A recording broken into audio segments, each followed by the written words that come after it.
All right. Thank That you was a so much mouthful. for the clarification. Yeah, that was a mouthful, that's for sure. Yeah.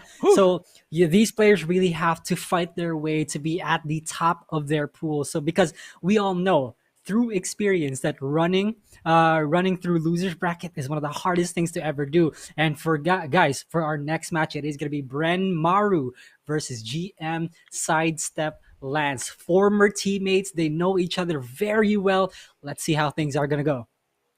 I want to bring up, we've talked about SideStepLance enough. I wanted to bring up what I talked about with Maru. Now, here's the list of characters that he said he'll rotate with, because Maru has, known himself as one of the bingo masters, or even like a dojin, right? Like, he's just been picking whoever. So obviously he has to have Fakamram in there, have a Lydia, Leroy, Katarina, Kunimitsu, and Negan. Now, kid, I want to ask you, before anything else, I'm going to ask you that question later, because we're going to highlight SideStepLance. Look at this guy's smile. Super infectious. Again, one of the most jolliest guys here. But if you're up against him in the brackets, this guy means business. Wow, Sushi and Sisig. I think there's a potential business idea for us there, kid. If we pair those two up, come on, let's do this. We'll call it SideStepLance, Sushi and Sisig. Wow, that's a mouthful. SideStepLance. Yeah, any Lee player would definitely appreciate the existence of I'm Your Father. Probably one of the funniest Lee mains out there, and he basically changed the way people look at or listen to I Love Tekken. I'm Your Father says that a lot. So here we have Maru from Makati, and his favorite character is Dragunov, albeit he hasn't been using that character for quite some time. He did say that he does use the Dragunov if it's an offline event, but now it's an online challenge. He did start with Tekken 3. I would say he was really one of those up-and-comers as well. If you talk about the ones that really pioneered Tekken and the ones that really made the stage, it was AK, Dojin, Maru. Those were the holy triumvirate, if you would.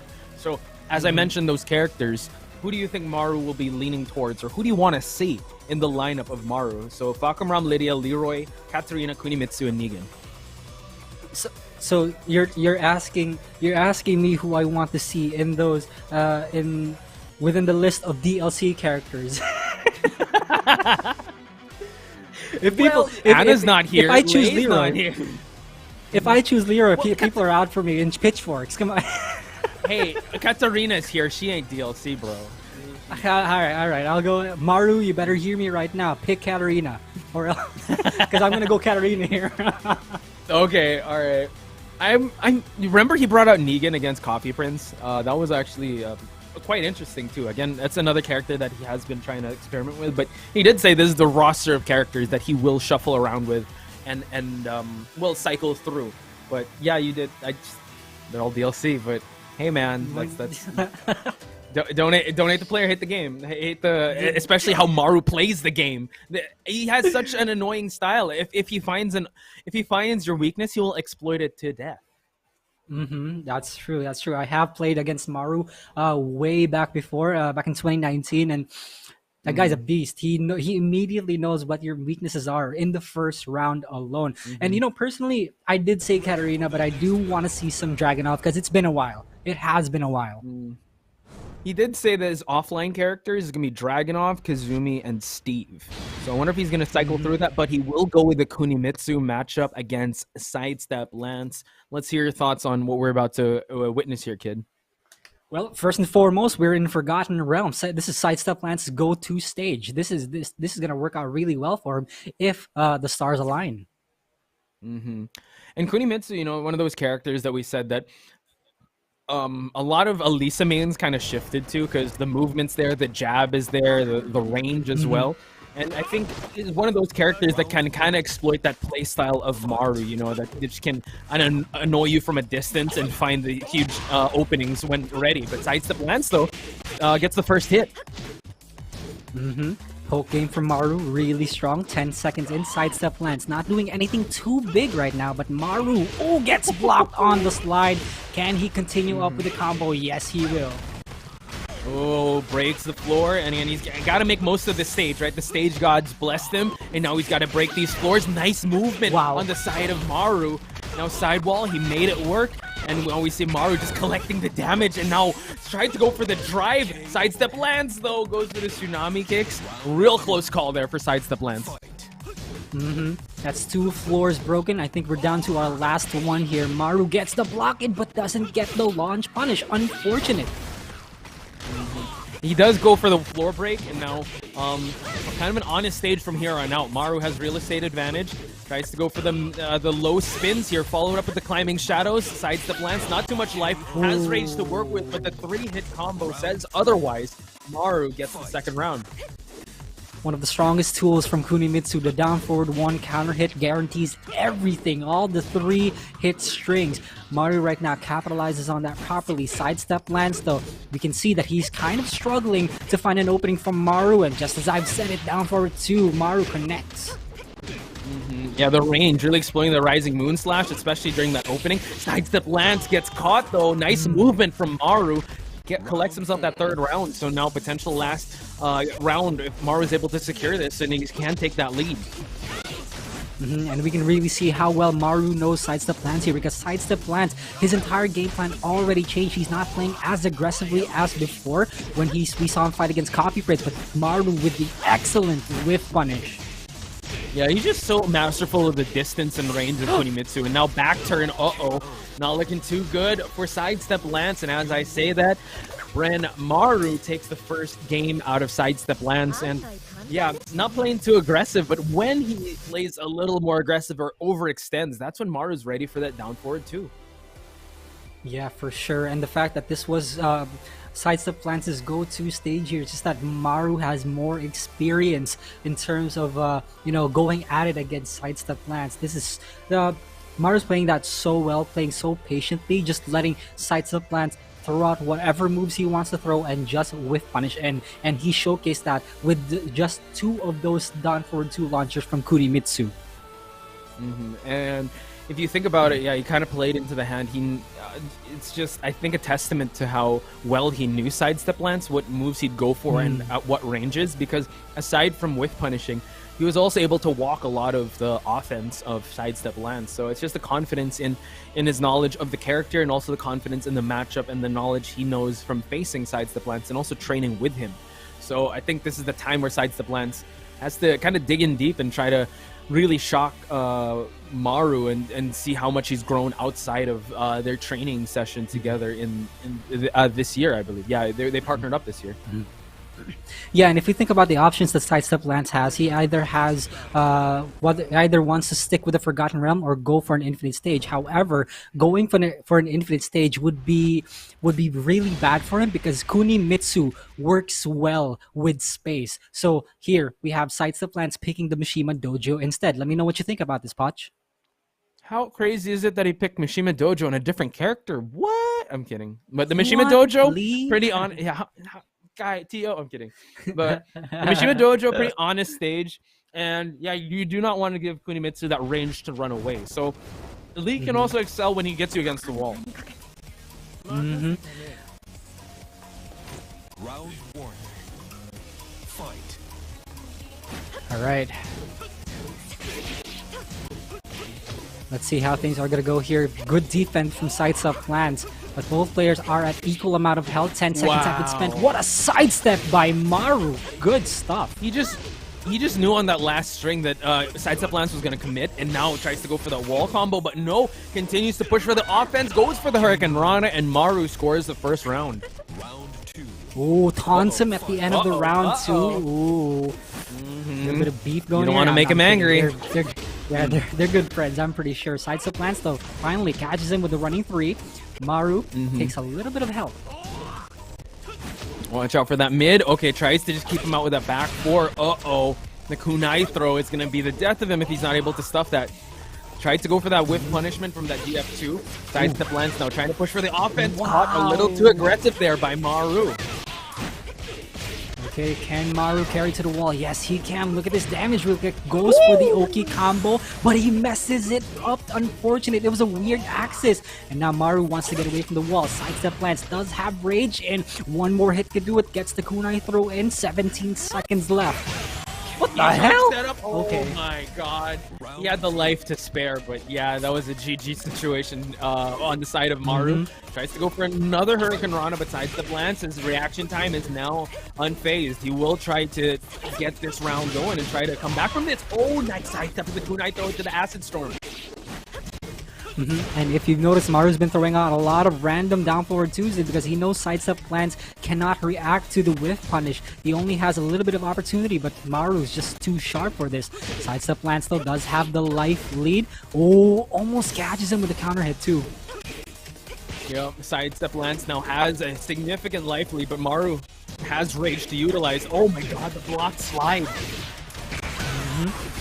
Okay, goes for the rage drive in just to carry to the wall. There's gonna be big damage. Oh, goes for the Oki though. What's it gonna be? SideStepLance has one more chance. Good block on the low and the mid, but the kunai throw finishes things off. Maru 2-0 SideStepLance. That was, a big gamble kind of for that low string, but then, you know what, he caught wind of that, and yeah, just in those scrambly situations, leave it up to Maru as well to be able to come out on top. You saw his, well, the engine starts to go a little bit for SideStepLance, but I think Maru's got levels to his game, and he was able to even adjust accordingly to the aggression that SideStepLance put into the table. But yeah, Kid, give me your thoughts on that match that we just witnessed. Yeah, that was pretty difficult for SideStepLance to deal with, simply because Maru had had him read on all counts, right? So Maru just played patiently. He let SideStepLance do what he normally does, like with a few moves like back forward, down 3, and then also utilized how small of a character Kunimitsu is. We've seen that there were some conversions that should have worked, but then, you know, in terms of access, it was pretty weird for SideStepLance to get a combo off him, so that was really unfortunate for him. Yeah, I think I know that moment you're talking about was at the corner situation, but now starting things off again, it's going to be Maru versus Jules, the second placer of the standings in the bracket. And I believe in terms of points as well, you know what, Maru not too far behind from Jules, but here we have it once again. If you guys didn't know, Maru's favorite food is that takoyaki. He looks at Arslan Ash as one of the goats, and also he really looks up to him in terms of play style as well. But he will be going up against Jules, and Jules, you know, we've sung praises of his defense time and time again, and I'm excited to see how Maru's gonna try to open him up. Here he is. He means business. Looks up to me. Chicken sandwich. I think I could relate with Jules there. Yeah, for sure. And again, Jules, this is the guy that we call the iron wall of defense, but recently he's been switching it up. He's been playing a lot more aggressively, and ever since we switched to the Philippines switched to online play, Jules has been an entirely different beast from before. So I'm really excited to see how this matchup goes, because again, it was mentioned by AK that Jules and Maru is always a barn burn. It's always a joy to see these guys two fight it out. And note that that was Jules' first decision to try to put Maru in the bracket of AK. So both the top two standing players, which is AK and Jules, did not want to deal with Maru, and we're going to witness a match between Maru and Jules. And take note as well, make no mistake about it, Jules is still a defensive player. He is a defensive player hiding in the mask of an offensive player, because as of late he has been kind of donning the spear instead of the shield. But make no mistake, he's so good at still calculating his offense and making sure that whatever he throws isn't going to be at a risky situation for himself.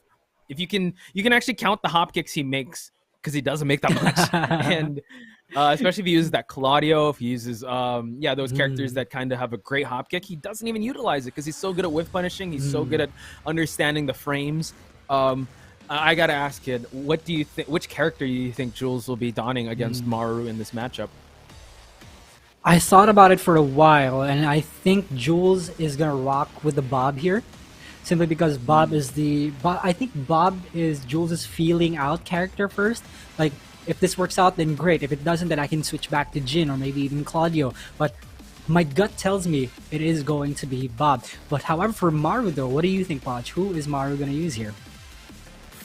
If I remember a tournament, I don't know if you remember, it's called Evo. They did face each other, and I don't know if you remember that. We were there too, but yeah, big shout out. That was the highlight of my career.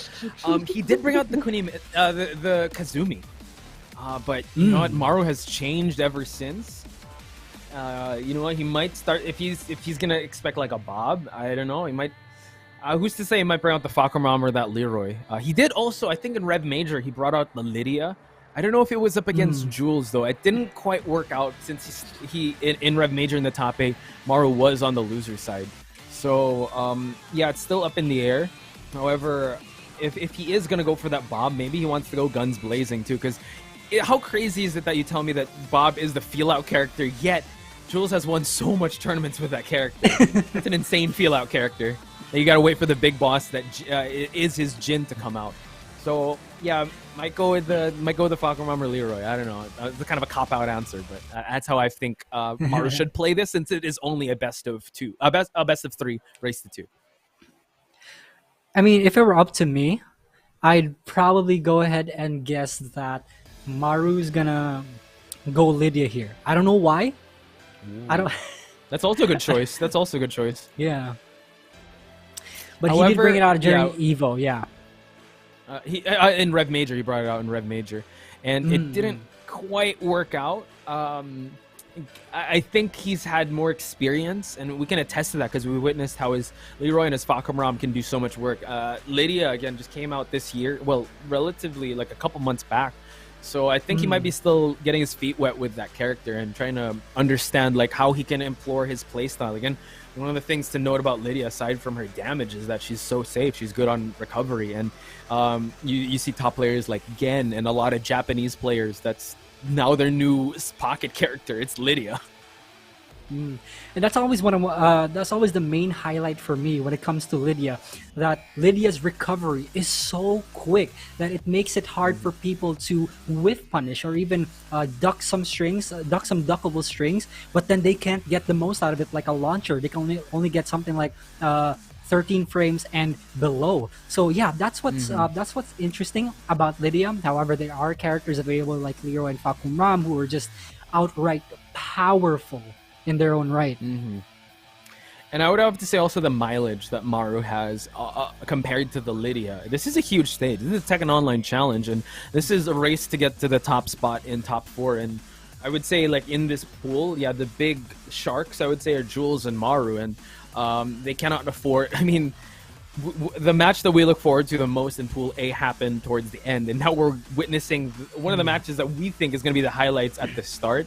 So it's really important, especially for Jules as well, to be to start this off right, because Maru already has a win, right, against SideStepLance. Jules, if he starts his tournament run here in Pool B with a loss against Maru, exploiting, like, maybe the mental stack won't be there on his side when he faces against SideStepLance. So Tomoriru, this is gonna be quite tough. So it's quite insane that we're gonna see these two battle it out at the start of Pool A. So it's a big treat for you guys to watch.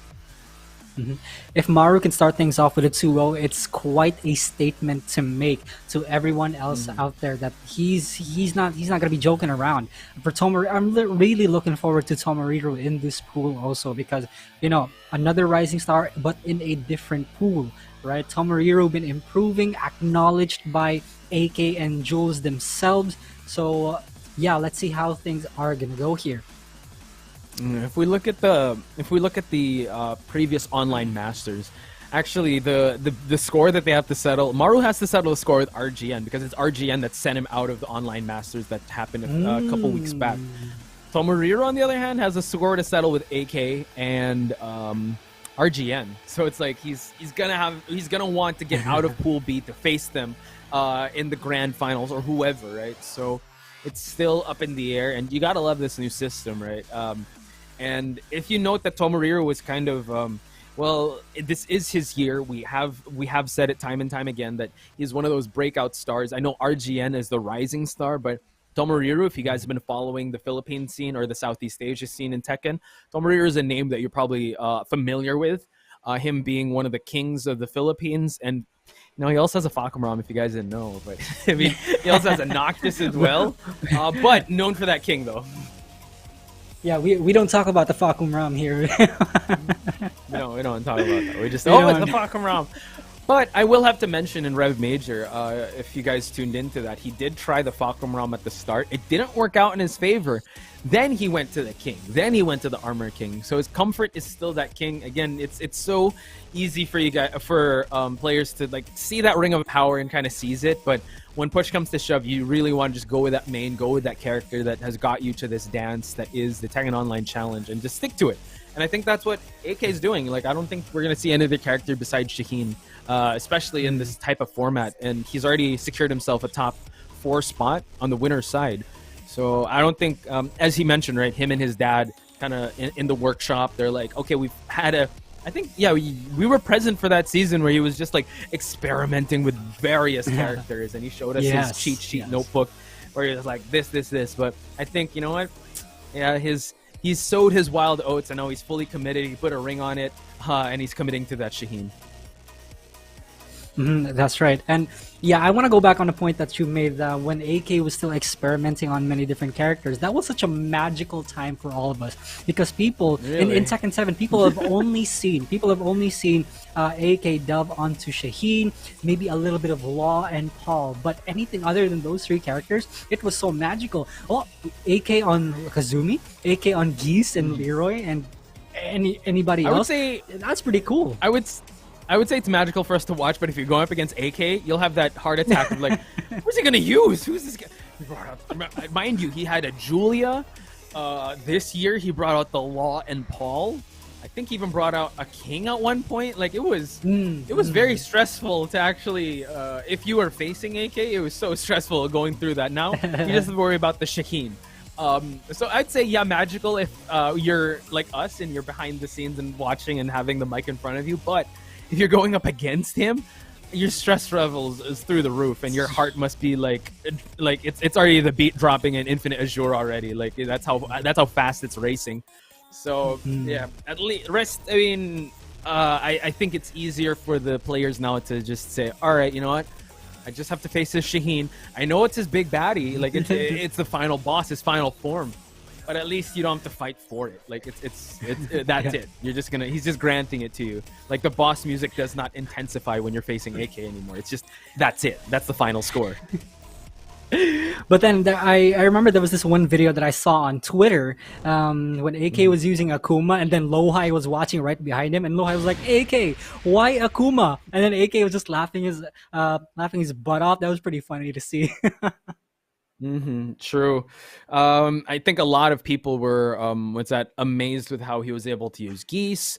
I think while we're waiting for the match, just to share a little bit of lore too, that Dojin became the coach of AK for a time, so maybe he kind of got influenced with the Dojin way, right? Just whatever character it is, anytime, any place, that's what Dojin says, right? I'm I miss seeing the guy, because like that's the personification of randomization. Like, for me, like, you wouldn't know what he's bringing out. I remember in a league here in the Philippines where out of all the characters, he just didn't pick 5. He even used the Mishima, for God's sakes, and he doesn't use Mishimas. Yeah, that's true. AK is such a kind person, though, and anyone who would meet AK in person, they'd automatically love the kid, because he's such a nice person, and like, he even though it says on the screen that he doesn't respect anyone, he respects absolutely everyone. Don't believe a thing that. No, I think he misunderstood the question. He didn't know the assignment. He says, I don't respect anyone. I don't respect anyone. I respect everyone. So that's what he was trying to say. Like, right. So we got sidetracked a bit with AK. Let's talk about the players we're about to witness between Maru and Jules. Now, Jules, like, if you follow him on social media, he's such a chill dude, but man, when he's zoned in, if you watch him, he's so stoic and so fierce. And I love talking to him about the game, because he has such a deep understanding of the game. And if you see his play style, it's how would I say it? He doesn't want to work harder. He works smarter. That's the way he approaches it. Like, if you're at the life deficit, I'm not going to chase you. You're going to have to chase me. He makes the clock work against you, which is, I think, a mentality that people have to embrace a little more. We saw a little bit of that with AK, but him just talking about the game, it really makes you want to play the game and even get better. Him and his brother, shout outs to the Lozanos, Pika and Jules, they have been one of the the tandem, the dynamic duo, the ones that have been making waves in the scene, and they are definitely reaping the rewards of their hard work this year. The Omega Brothers really are one of the most diligent people that I've ever known in my life, and I've had the honor to train with them. And speaking of training, I have trained with Maru's Kazumi before, and it is not a joke. Jules with the double Jin dose, somebody call Pika and What? check his blood pressure because What? it's not something that you see every day. Yeah, this is insane. I'm excited to see this. The Jin has evolved into a Devil Jin. And look at the stage. This is the natural habitat. If the Jaguars aren't here to play, the Devil Jin is here to rule the stage.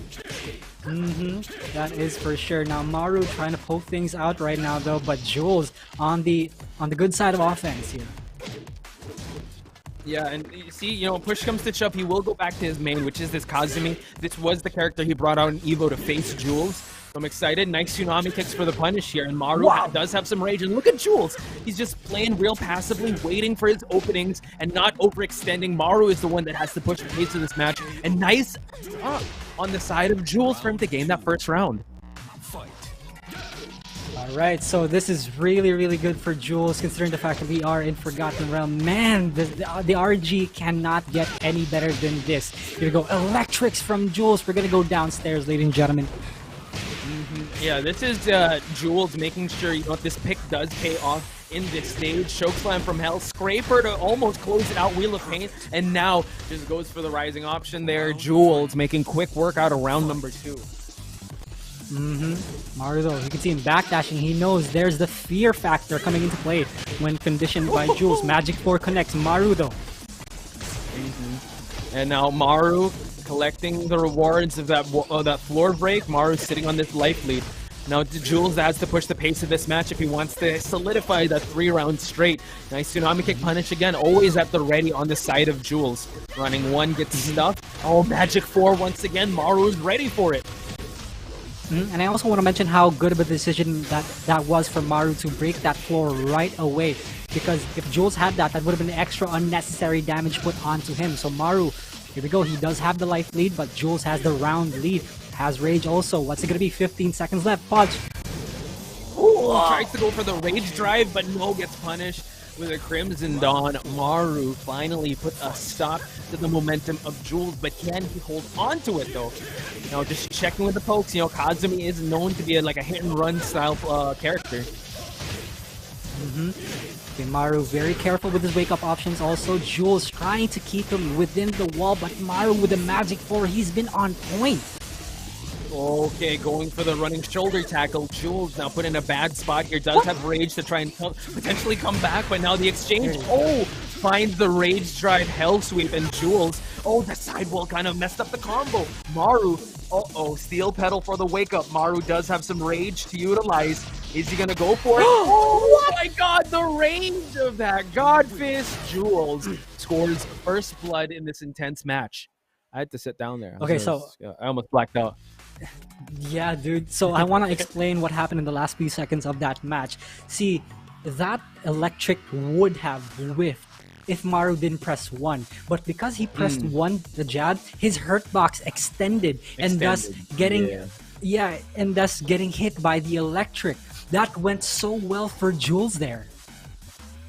It did. Yeah, it was just a matter of inches, right? That was so close on the side of Maru. If he just maybe pressed it a little too soon, maybe the recovery could have gone away from that electric, but yeah, it was a quick draw situation there, and Jules reaping the rewards. It was a 3-1 in terms of rounds, but by no means was it a shutout. Maru was, you know, he was standing toe-to-toe with Jules, and it was quite the competitive bout, and I wonder if he just needs to change the stage, because we do know in Forgotten Realm, Jules really exemplified why Devil Jin is feared in that stage, broke 2 of the floors. Why you mentioned that Maru had to, all right, you know what, not the best, but I got to break this floor. I just got to take away this element away from Jules. I feel like the best course of action for Maru here would be picking an infinite stage just so he can get that sidestep movement in. Kazumi is an okay character to fight against Devil Jin, just utilizing that female body character, and then, you know, moving around sidestep left, which is the main weakness of Mishima's, and then not having the ample amount of space to move around it, because again, there aren't any walls to stop you. True. Yeah, that would be the winning formula on paper, right? And Jules probably aware of that and knows how masterful Maru is in terms of movement in this game. Yeah, we'll just have to see if he will, kind of just double down on just using the Kazumi and just changing to an infinite stage, Arctic Snowfall maybe. However, yeah, he will want to just utilize the punishment game and just try to figure out the timing of Jules. But in this matchup, though, he did get a lot of magic fours. He did find some openings with Jules pressing, but Jules, I think, just got more return with his launches and his punishes as well. No matter what, though, you gotta get out of Forgotten Realm when you're fighting a Devil Jin. That is home territory for Devil Jin right there. You're giving him an instant advantage, depending on the circumstances. But like in most cases, it's something you don't want when you're fighting a Devil Jin. Yeah. I wonder if you squint real close, you'll see like King just hang out like at the Forgotten Realm, just see like, get out, this is my playground. Just like how you can see Kane Howard Estate. Yeah, who are these dudes? What the hell? This is my natural habitat. Going to the Abandoned Temple in this matchup, Maru's still sticking with the Kazumi. Again, this is one of the characters that he uses when push comes to shove. He did say he utilizes more offline, but so far so good. He is hanging toe-to-toe with the likes of Jules, but he just has to put it together in this matchup for him to get more points on the board and go unscathed, I would say. Fight. Alright, here we go. No infinite here, but this is a pretty big stage for Maru to move around in. Magic 4 again on point is Maru. He's so on point with that, and just he knows when Jules is gonna go for like an electric and just presses first when it comes to that Magic 4. Wraith Kick to get him out, gets a launch here and makes the most out of the quick wall situation. Now Jules has so much life to work with. Maru's the one that might have to go a little desperate and go for broke to try and turn things around. And you can also see that Jules is going for a lot of these wall standing 4s simply because on hit, wall standing 4 is +8. So if Maru presses, he's immediately susceptible to a counter hit steel pedal, back 4. So Maru has to be super careful about his movement here. Yeah, something to take note of. And while Maru has taken note of that, once the exercise offense gets the float out of this combo situation, gets some decent damage and the wall pressure to follow it up. Okay. Maru wants to keep Jules up against the wall though, but this time Jules is slowly getting away from it, but brought back. Has rage though, gotta be careful. Good punish by Jules. This time, what can he do? Oh man, watching his legs, and just like that, Life Lead is slightly on Maru's side. Both of them have rage, but the movement from Jules to 1-1-2 broken plate to seal the deal. Jules about to no round round Maru. Will this happen, or can Maru still stay alive in this match? Oh, the sidestep from Jules, you don't see that every day. There's the movement, the sidesteps, everything is working out for Jules. Maru right now being carried to the other side of the stage. This might be really bad. Again, the jab with punish. Are you kidding me? Oh, nice movement to the 1-1-2s, and now Maru, nice roll there from Jules. Oh, good duck and punish, and that's all she wrote. Jules getting 3 rounds straight against Maru. Mind you, kid, with a Devil Jin. With a Devil Jin. I'm not a betting man, but I would never put money down on Jules picking Devil Jin today. I was like, wow, really? Okay. Devil Jin? Let's go. I mean, that's still basically his main, right? It's still Jin, but with extra steps. It's edgelordy, more belts, I guess. That's his main. Hey, man, it's still Mishima style. Jin went all karate, right? He rejected the Mishima style and wings and lasers, right? But that was quite impressive. I'm excited to see if Jules will still stick with that Devil Jin. But I think he was ready for that matchup against Maru. That was quite dominant. The first one was quite competitive, but coming into the Abandoned Temple, it just showed that Jules was ready for the Kazumi of Maru. Yeah, things just weren't in favor of Maru in terms of game 1 because Forgotten Realm, you picked Forgotten Realm against the stage god, right? It's not the end of the world, but this is really bad for me, It's something like that. Right. Yeah, what's that saying? Like, if you want the stage gods to laugh, tell them your plans, right? Oh yeah, I'm gonna use Kazumi. That's gonna be fine. I'm against a Devil Jin? What? Stage gods? Why? Why stage gods? But I think he was able to manage that situation a little better than compared to when Jules got kind of warmed up in this match. So ultimately to Jules, yeah, I think making a huge statement. And he's going to try to make another statement as he goes up against Tomoriru.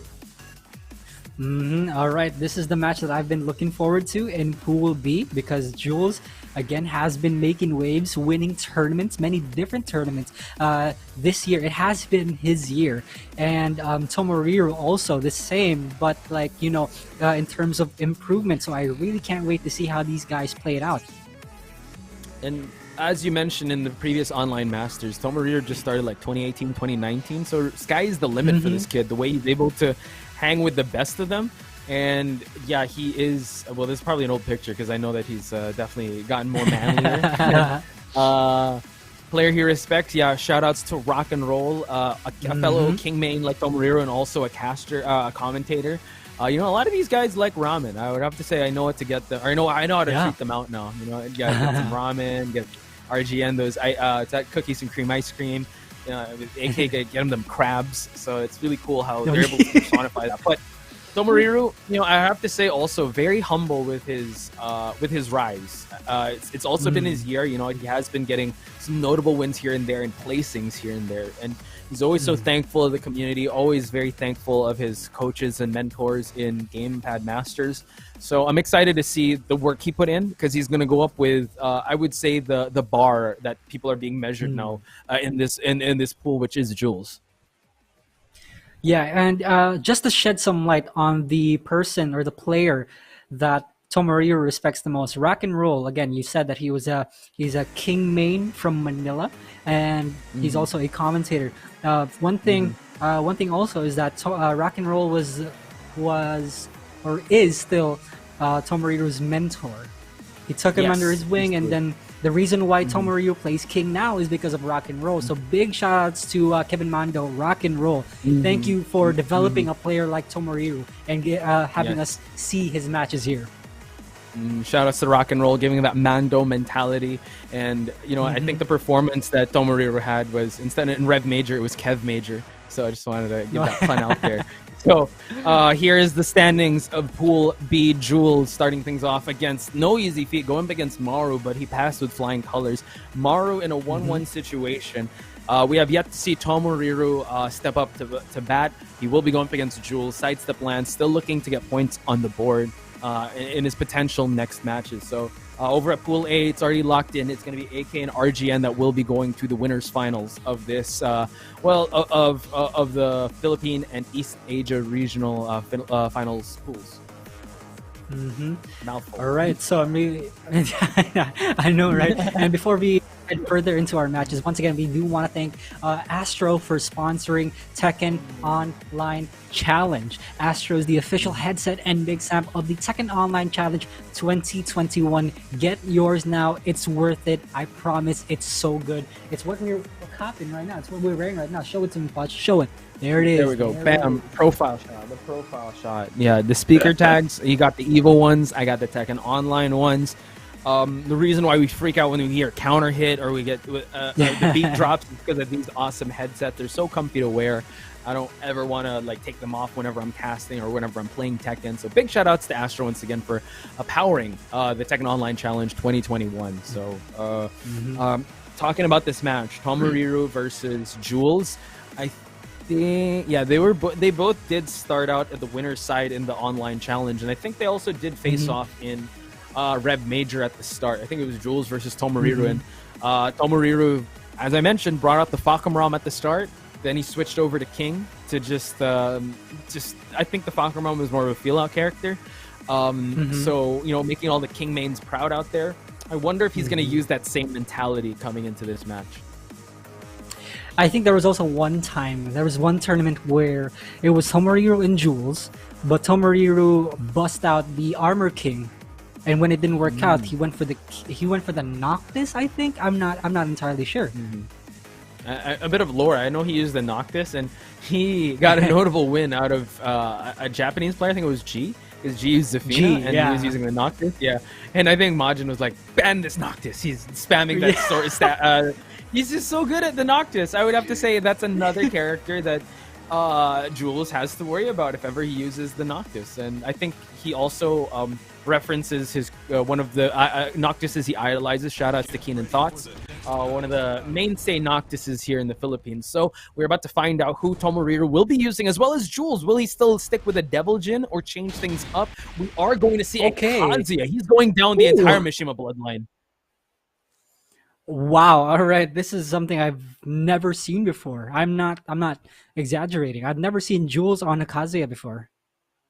And that's the thing. That's what kind of scary, because we have seen Tomoriru on this King. Jules knows what to expect with this matchup with King, but does Tomoriru know what to expect with a Kazuya of Jules? Are we going to see aggression? Are we going to see offense coming out of Jules? Dragon's Nest also weirdly shaped stage. A lot of sidewall situations here. Tomoriru fishing for that shove, the counter hit shove. Uh-oh, Hell Sweeps are inbound. Steel Pedal just to close it out. Oh my god, Twin Pistons, and now Jules gets Tomoriru in a wall situation, and now he's the one who swing the hammer. Nice punish there by Tomoriru. It does have some rage to utilize. Jules just needs one clean hit for him to secure round number 1. Oh, if he guesses wrong here, it could be the death of him. Are we going to see... What is this going to be? Yeah, sharpshooter. Okay, sharpshooter. Ending it there. Oh my god, just rolls away from the rage drive. And Jules still has rage to utilize. Spends it. Oh my god, nice escape. And goes for the mid. Woo, what an intense match. That was pretty crazy. He was in the middle of an input. But then he still got the throw bait in. Oh my god, Jules with the electrics once more. Tomoriru in a world of hurt up against the wall too. Jules now just securing himself this life lead. Nice move and avoidance of that shove. Goes for a DDT. And Tomoriru trying to keep him at bay, but Jules being a very slippery target. Moving away. Tomoriru has been on point with those punishes, but Jules answers back with a hell sweep and a low. Really good decision making from Jules. Also, Tomoriru has to switch things up a bit here. He's only getting a minimal amount of rolls. Oh, are we gonna see an RDC? He gets the break in. Jules sharp. 10 seconds have been spent. Tomoriru cannot find a single opening on the shove that he's been fishing for. And as soon as I said there it is. Yeah, goes for the leg drop right away. And now Jules is the one that has to make up in terms of life. Gets another counter hit shove, but couldn't get anything out of it. Jules has a sliver of health to utilize. Tomoriru to find that one opening, but as he tries to strike for it, Jules spends the rage drive, and now Tomoriru in a world of hurt can just secure that one hit. He does. My goodness, it looked like that was Jules' round for the taking, though. Tomoriru again counters with the aggression. Jules sidestep 1-1-2 flash punch combo. Tomoriru, he's backdashing a little bit too much there. He's putting himself in a very difficult spot that he could be under pressure with the wall. Going for another chain grab. Cobra clutch, follow it up. Abdominal stretch. What's he gonna do? Oh my god, Bloody Sunday. No reversal DDT there. And Jules has been looking for the axe kick for the past few rounds already, and Tomoriru just refuses to duck. 25 seconds left. Tomoriru with a gut punch. Jules outside of rage. One combo, it could spell the end for Tomoriru here. You gotta love the patience from Tomoriru. Oh, gets a counter shove, but no low gut punch on the side of Tomoriru. Last seconds, Jules does have a life lead, but as I say that, Tomoriru able to punish. Oh, big counter hit back one. Tomoriru ties things up. That was beautiful decision making from Tomoriru, because he knows that the house sweep doesn't crush, so back one counter hit similar to Steve, he gets it. Oh, Tomoriru, unfortunate delay, the half kick doesn't get the right punish in. Oh, another he couldn't test.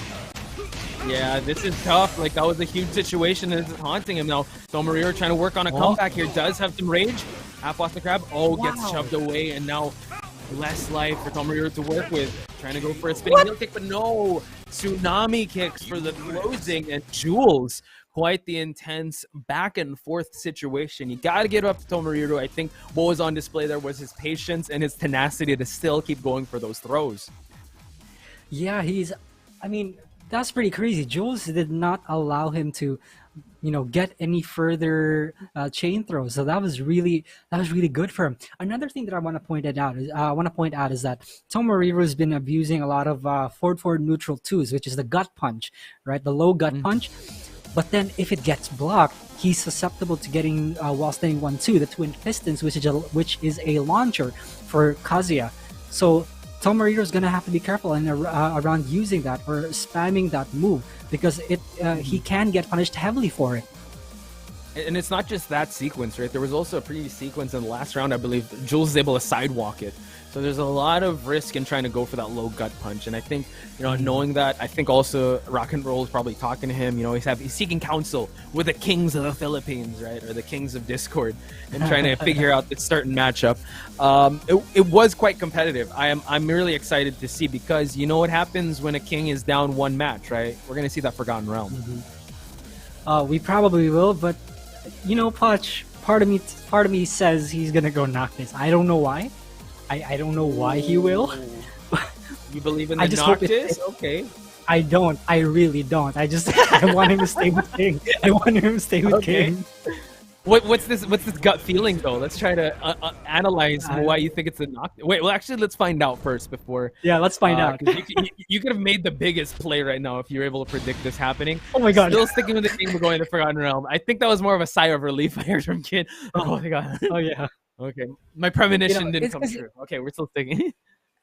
It's because it's fun watching King. Everyone agrees. Everyone agrees. It's fun watching a King play, unless you're on the receiving end. Oh yeah, I think Jules can attest to that. His brother is a King main too, Armor King. I think he loves watching his brother, but going up against the King, you gotta have your throw breaks on point. You gotta worry about the big back one, the gut punches as well. So a lot of options for Tomoriru to try to adjust to. But you know what? This could actually also kill Tomoriru with these floor breaks if Jules is able to get them. Oh my god, he ducked at the wrong moment and he gets punished heavily for it. Now Tomoriru's in for a world of hurt. One more hit, steel pedal, 7 golden letters. Unwavering momentum comes in from Jules, and now Tomoriru has one less floor to utilize. But look, as he was trying to go for swing for an option, Jules able to catch him with that electric, breaks the second floor. Incredible from Jules right now. Tomoriru though going a bit more safely this time. There it is. Big back one finds its mark. Tomoriru gonna go for the running Jaguar bomb. At least he was able to get this last floor and gets the wall combo. Oh my god, so close. One more would do it. Nice block on the low from Jules. Oh, goes for the rider kick. Gets out of the rage drive. And now goes for the down 4. Okay, let's settle in here, kid. Tomoriru is still fighting back. Calm the hell down. Tomoriru's got a fighting chance here. Just got to make the right decisions. Good low parry. The young man reactions from our boy Tomoriru here. Puts Jules up against the wall. Doesn't break the figure 4. Woo. Breaking the leg. Oh, nice duck on the clothesline. And Jules now a little off axis here, but makes the combo count. Oh, man, these hell sweeps. Tomoriru hasn't blocked this significant one. Twin pistons for the rising option for Jules. Oh, goes for the rage drive. Is it gonna hit? It is. Oh my god. Now it's gonna hurt, but it's not gonna kill just yet. And Jules now has some options to work with. Oh wow. My god. Jules' timing is impeccable. It's not even Tomoriru. Tomoriru is playing well against Jules. It's just that Jules is playing so well himself. Yeah, that's what makes this match so special, right? You know, got Tomoriru, a very game king that will go for these throws on these big risks, but Jules, his timing is just so on point. Okay, goes for the Rainmaker, and now we see that Tomoriru tries to go. Oh, big block low. He's reaping the rewards of this. That was a huge gamble, and you saw that he wasn't able to get that delayed hop kick before, but Tomoriru standing in the face of Jules. DDT. 1-1-2 lands for Jules. Oh, wow. Okay, that was yikes. Same outcome, different round. Jules cements himself still unscathed in this pool, undefeated.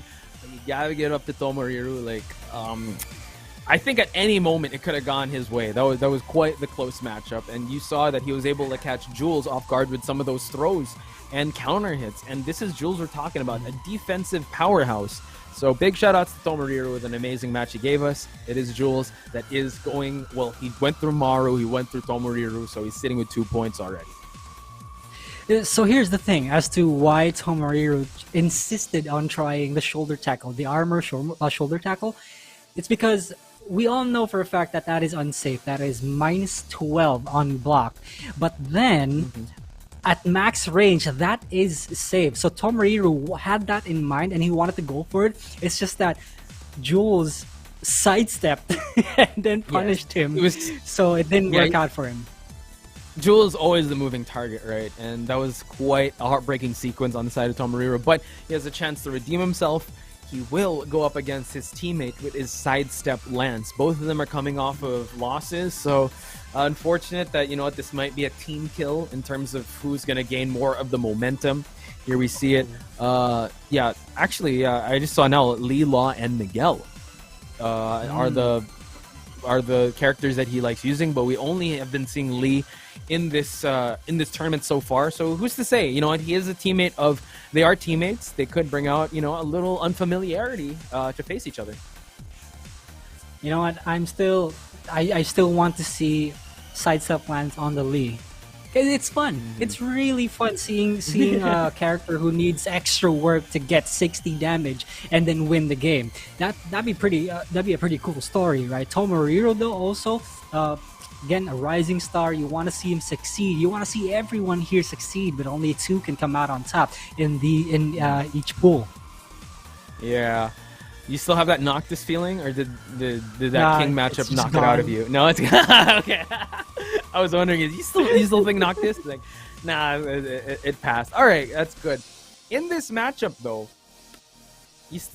I don't know. This is a team kill matchup. I think this is when they can actually bring out some unfamiliar characters, and that could be Noctis. I don't know. I'm sorry. I'm bringing up that feeling that you had, that gut feeling. Sorry. I just want to get I want you to weigh in on this. So. Yeah. Okay, so here's my input regarding the Noctis. There could be a potential Noctis pick here because I discussed it with Pika, Jules' brother, to everyone watching right there. Lee has a difficult time fighting Noctis. And simply because there are a lot of moves. There are a lot of moves from Lee that don't hit Noctis when it should. But that he's still doing his homework on that. But yeah, that's basically what Pika told me. So there might be a chance that Tomoriru picks Noctis here if SideStepLance goes for Lee. Yeah, I would definitely want to see that matchup happen because I could see that in theory. I could see it happening. That yeah, there could be some scenarios where Lee can't pick up, or let's say, you know what, Noctis throws that dagger warp strike and he can't really play the keep out game with that. So that could be a possibility. I don't have that same feeling with SideStepLance. I really think he might stick. He's ride or die with Lee. He's not gonna go anywhere. He's not gonna waver. He's gonna still stick with that Lee, gather up his Hamon and try to go for the win here. And you know what? I know it's bittersweet us watching it, but I think in a teammate's mentality, it's like, well, I wouldn't have it any other way than a teammate to, you know, could go up against than for us to showcase and give a show, right? Because I think they're really going to leave it all on the line for us here in the Tekken Online Challenge for Philippines and East Asia. Yeah, I think the mentality goes like, if you're my teammate, then you're my teammate. It doesn't matter. That's great, right? But if you're my opponent, even if you're my teammate and you're my opponent, I'm still gonna try to wash you. That's how it's always gonna be. Yeah, I'm gonna try to wash you. Wiggity wash you. Okay. Okay. Yeah. Teammates trying to just take wins over each other, smoke each other, or just try to have that competitive edge over. And I feel like there's gonna be pure fireworks, especially with character loyalists like these two. But yeah, coming into it, still think that there might be a little bit of diversity just because they played each other so much. And I wonder though, because right, Rock and Roll is a teammate of theirs. I wonder if Rock and Roll is talking to both of them right now and giving them tips like, oh, he's gonna use this, oh, he's gonna use this. He's playing both sides. I don't know. I think he might be just like sitting on the sidelines. Okay, you guys fight it out. I'm just gonna chill here. He's just gonna cheer at the back. Or he's like on a, two. Yo, go ahead, go ahead, go ahead. Oh, I was gonna say he's on 2 Discord chats right now. Like, oh, hang on, I just gotta use the bathroom. Okay, here's what you do. Okay, here's what you do. So shout outs to Rock and Roll. I do not want to be him if he's coaching these two, but I have a feeling, you know, him being a gentleman, he's like, all right, you guys duke it out. I'm sure you guys did enough work to study each other up. We are going with the mains right away. It's going to be a King and a Lee. Get that Noctis gut feeling out of here. Tomoriru is sticking with this King. We're not going anywhere. Okay, I love this matchup. It's pretty fun to see. You know, it's fun to see a Lee Chaolan succeed. It's also fun to see a King do King things. Yeah. Everyone watching right now are kings and queens.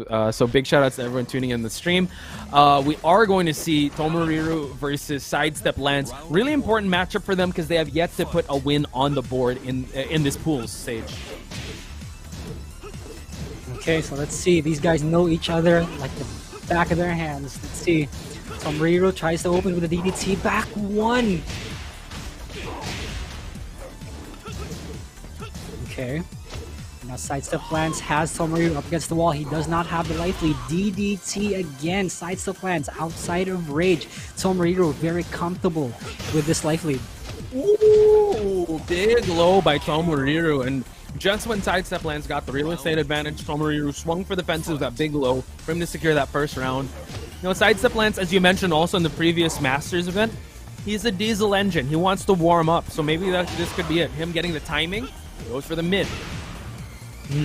Oh, again, another gut punch, and then it switches sides to SideStepLance. Gets hit by the counter hit. Everything's going so well for Tomoriru right now. Punch. It's insane! Round 3. Him styling from back turn, goes for the back turn clothesline, and SideStepLance immediate round deficit. He's going to want to try to control the pace of this match with Tomoriru. In any range, he's still game to fight. Nice punish there by SideStepLance, trying to take the battle to him. Oh, goes for the mid Sparta kick. Oh, we see that Tomoriru is the one trying to chase the action. Oh, didn't pull the trigger on that 2-hit launch. Wow. Good launcher from SideStepLance. Doesn't get the wall combo in, but does put Tomoriru under a lot of pressure. Looking for that parry and gets it. SideStepLance, one round up in the board. Uh-oh. Now we see, oh my god, goes for the power crush and now follows it up, down 3. Nice duck on the side of Tomoriru. Tomoriru in the life deficit while SideStepLance trying to hunt for the kill, but the trade, allows Tomoriru to reset the pressure, goes for the grab, and now nice escape on the side of SideStepLance. Goes for the 2-hit. We're at final round. Not going out without a fight, says SideStepLance, and now he's poking it out. Tomoriru's decision-making has been faltering bit by bit, but that doesn't mean he's out just yet. SideStepLance has him up against the wall. He now has a huge life lead to work with. 45 seconds left. It's an eternity for Tomoriru. The pressure is on. He has rage. Spots, what's gonna happen? Oh, Shining Wizard. This might be the start of something for Tomoriru. Slides, follow it up. Just like that, SideStepLance turning a 2-round deficit into a win. Diesel engine. What can you say about that, kid? I mean, I'm just enjoying some good-ass Tekken right now, honestly, because these two characters are the characters that I enjoy the most watching. Because, again, King doing King things, Lee succeeding, because you don't see that every day. Excellent things. Excellent things. Yeah. No, well, you know what, succeeding with Lee, we don't have that much representation, so we can't really say because there's not much Lee users out there. It's only SideStepLance. That's why I would love for him to really champion this character, and I want to see him go far because very rare is it to see a Lee perform in this meta of Tekken, in this stage of Tekken, where you got the Fakamrams, the Lydias, just all the scary characters that Maru would like to shuffle around with. But when it comes to SideStepLance, though, him championing this Lee Chaolan, a character that really, it takes so much out of you, like mental health wise, like dexterity wise, execution wise, for that reward. I'm quoting Pico on that because he tried to make this character work, and he does use it, but not in high stakes situations. And I think just SideStepLance, that's why you got to respect him. You got to love when he's on stream, and you got to show him that support because he is championing this character that execution wise it's so hard to master. Yeah, dude, you gotta do like a million inputs for you to do 56 damage. That's how insane Lee is. What, it went down a from really 60 cool to 56. Did I miss a patch note? But yeah, you're right. But I was like, what? I thought it was 60. there's just so much work with this character, man. Come on. Yeah, you gotta file for overtime. But no, the Noctis is coming out. Oh no, kid, that feeling is coming back. I knew this was coming. I just didn't want to mention it, Potch. The dreaded, Oh, that's the fateful day. man. Dude, you gotta share with me these premonitions, man. We gotta study. We gotta prepare for this day to arrive, and it's come. Noctis is here to take over. That's right, and we'll see how SideStepLance deals with this. Again, this is a really bad matchup for Lee. Okay, going for the warp strike there. SideStepLance, stay in Hitman stance, no punish there. Roll in his face though, and this is the range. Oh my god! I thought he wanted to be there, but the engine blade was so ready on the side of Tomoriru. Okay, goes for the mix-ups and the emo man. Oh, what a good sidestep by SideStepLance. And now we're gonna see the balcony break. Not a lot of damage, but it'll do.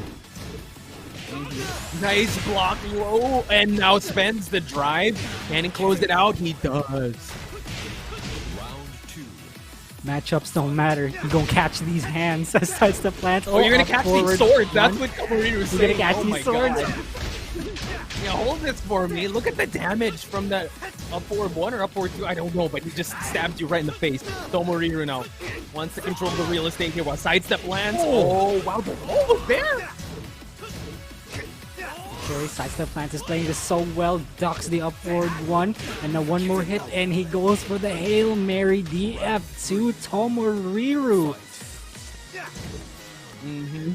Yeah, he's still got to find a solution. He's still adjusting to this. Okay, jumps in with the engine blade, and Tomoriru now finds the wall situation. Okay, emo man against the wall, spear fishing against the wall. We're gonna keep touching these legs. You're gonna have to get out. Engine blade once again. This could be a perfect. He is not kidding you, kid. Oh my God, one more would do it. Nice block. Oh my god. I felt that. That could have been a big throw for Tomoriru. Gets him with the aura once again. That's been so many. And SideStepLance gets hit by the emo man. One more mix up.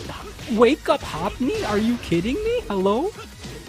Yeah, oh man, SideStepLance checking if Tomoriru's gonna check him on that. Nice movement away, but could capitalize on that that whiff, the warp strike. Oh, acid storm just to capitalize on it. Back turn though, that wasn't the most thing. He couldn't pick up from it. Now Tomoriru grants SideStepLance some rage. Oh, spends the drive. This could be it. SideStepLance looking in for the kill, and he gets it. You win. Catch these hands, that says was SideStepLance. Get these swords That was so out of here. sick. That was so good. Okay, Yo, Leech what Alonso happened in that last Yeah, round? go. So fun to watch. I completely 100% agree here. Okay, so let me, if I understand that round correctly, right? What happened was, since Tomoriru threw a whiff forward 2, normally not a lot of characters can punish it simply because the roll animation is kind of weird.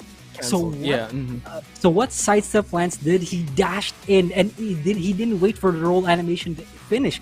He went for the rage drive right away, so he can still catch Noctis because he's not invincible while he's rolling. Super smart stuff from SideStepLance there. Big props. Everybody better give big props to him. Yeah, him and also Tomoriru, because Tomoriru just showing us he's got levels to his game, and that Noctis really put, I would say, SideStepLance in some rough waters. I think it just exemplified that SideStepLance was ready for the matchup, and this is what happens when you just stick to your character, right? You just have to, you're forced to adapt, you're forced to evolve, and now he's forced to go up against Jules, I would say the big baddie of Pool B. Here we have it, SideStepLance. Don't let that cute smile fool you, ladies and gentlemen. This guy is a killer in this pool. Wow, he's been playing Tekken since 1999, so the veteran experience has been paying off. And you know, I think at the ready on his beside his fight stick, he's got some sushi and sisig too, just to power him up. Let's go. So you're telling me this dude's been playing Tekken since I was a baby? My God. Since you were a kid. I Since know was that a you kid. revealed your age in the Masters event. I know that Rip is still younger than you because he's like what 20. Rip is like 20 years old. So No, yeah, Rip is 18. Let's 18. get it right. 18. Rip is 18. Okay. My bad, my bad. Sorry, Rip. Buddy will go up against Jules, starting the game out at 2009, and has yet to be served an L here in the pools. Could he come out unscathed like AK has? I think this is the last match that Jules will be playing, so it's quite the intense one. They have gone back and forth in previous tournaments. The question now is, who's Jules going to be using? Because we were talking big. We had big talk on his Jin, his Bob. He has not brought those out, kid. We're looking pretty bad here. So I'm scared to even try to predict who Jules is going to bring out. Where's the credibility of both of these Where commentators, is dude? it? Why are they guessing Where everything is it? wrong? Do they even know who Jules is? But considering the fact that SideStepLance is a Lee main, Pika has been practicing quite a lot of Lee Chaolan. So Jules has some considerable experience fighting against the character. So he might, you know what? I'm just gonna channel my gut. My gut tells me Jin. It's gonna be Jin. Okay. Yeah, that Noctis gut feeling turns into Jin. I don't know if it's the same like feeling or if you describe it the same way. You know what? I won't go too far away from your pick. I'm gonna go Bob. I feel like he might go with the feel out character at first. We've seen him use Bob as a keep out character too, like, just to nullify his back four. Yeah, so again, it's not too far away from his repertoire. Then all of a sudden, Jules gonna use like Fakamram or something. I don't know. I'm just prepared to eat my words, kid. That's what I'm gonna tell you now. I don't know. Jules is out to get us for some reason. He's like, oh, they said this. No, let's go with Lucky Chloe. Let's go with. You know what? I'm gonna become a telepath. I'm gonna talk to Jules right now, and Jules is telling me that he's gonna use a Tekken character. Oh no! So if you say that, you're taking out the Akuma, the Gi. Yeah. Dang it! You know he doesn't use those. He does. That I could mean, be it. That at could- one point he did use geese. At one point he did use Yeah, geese. that was Yeah. a sight to behold. I was like, what? And also there was a previous stint with Ganryu he did. I actually thought he'd perform a little better. He tried using it against AK, but it didn't quite work out, especially with his playstyle. I thought Jules would be masterful with that. Actually, speaking of Ganryu, we've been seeing some Ganryu in tournament, courtesy of like Masa, Saint, and all that. I wonder if AK would ever like consider picking up Ganryu, because he's so on point with the DF2s, and man, Ganryu can hurt if he lands a DF2 and finds you against the wall. Yeah, since we're talking about Ganryu now, one of his strongest tools ever for me is his down forward 1+2. You know, the one where he rotates his hands, and then there's a third hit to it. If you get hit by the second hit, it's a guaranteed. But the thing about that move is that it has such a long window for you to confirm, meaning you can press down forward 1+2, make some coffee, have some breakfast, and then press the rest of the input, and you can still confirm yourself the wall spot. It's really good. Yeah, you could. Yeah, you could. Yeah, you could do whatever you want. Check on the local news, just feed your dog, whatever. Then you'll be back in time for the move to finish. So I'm excited to see if ever. We have not seen any Ganryus so far. I don't know. I know Jules does have a Ganryu. Not gonna say he's gonna bring it out, but yeah, one of the characters I thought he'd actually use in tournament. But you know what? If we're gonna bring it back to the tournaments that we've been witnessing, he's always stuck with the characters that he's not using today. He uses Bob, Jin, Marduk, Claudio. Those are the four, the powerful four that he does rotate around. But you know, I think it was Maru that said that this is technically the last big tournament for the Philippines. So I understand the reasoning why he's gonna go all out with the Devil Jin, with a Kazuya, because this is the last hurrah. This is the last big stand for whoever wants to claim those points and get a majority portion of that $6,000, as well as the bragging rights to call them Tekken Online Challenge 2021 champion for this respective region. Yeah, the 4 pillars of Omega, those characters for Jules, that'd be pretty sick, right? The 4 pillars. And for SideStepLance, I think, you know what? I don't think there's anything around it. He's gonna stick with his Li Chaolan, and that's about that. And then for Jules, it's it was simpler back then when he would just stuck to when he just stuck to Jin and nothing else, right? A simpler time. Memories of the old world. Wasn't it? It's a simple time. Yeah. Just when we had more credibility and like, yeah, he's gonna pick this character. Yeah, he didn't have time. I mean, I know that the year of growth for Pika and Jules was last year and this year, so they did expand his repertoire, they expand the roster. But before, when it's Jules, that's a Jinner Bob for sure, money down, right? But now he's got the Devil Jin, he's got the Kazuya, as you mentioned. He also has that Geese.